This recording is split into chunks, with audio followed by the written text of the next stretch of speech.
Welcome to 3 Minute Thoughts.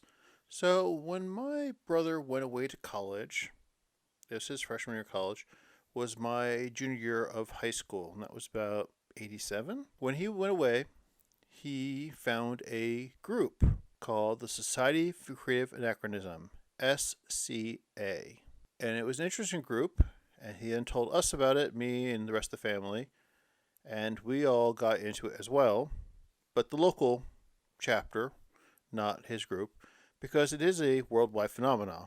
The basic concept is it's medieval reenactors, but they're reenacting the fun parts of the Middle Ages. It doesn't refer to any specific year, and it vaguely goes from whenever the beginning of the Middle Ages or Dark Ages-ish, all the way up to the Renaissance. So it's a good, I think, 500 or 600 year span where anywhere in that span, anywhere in that globe, you can reenact from, dressed in medieval clothes, and you go to basically these Ren Fair type events, which was a lot of fun.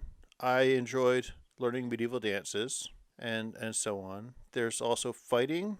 There's a peerage system, which I really didn't get into, but there was fighting, and I did learn a little bit of how to use a sword and shield. And I was not very good. It wasn't something I enjoyed, so I didn't stick with that part. And then when I was still in high school, I created a high school group for a local chapter to go to SCA events. I don't know if that group still exists. That was over 30 years ago. Who knows? And then when I went to college, I looked into the group there, and it was it was a different experience because the group I was with, again, was more into just dancing and frivolity, where at Purdue, the group there was hardcore into learning how to fight.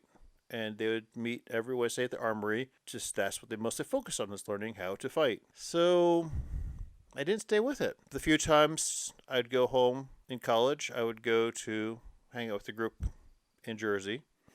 But Indiana group, nope. That's which kind of put the death knell for me for the SCA. My dad, though, did, because all of us were into it and we were going to these events, he decided to pick up blacksmithing. And even though I feel like we've all moved on from the SCA, he kept doing blacksmithing up until a few years ago when he passed. He had a forge with the anvils and the 6-foot bellows. A quite impressive setup. So this is mostly more informational about what that group was.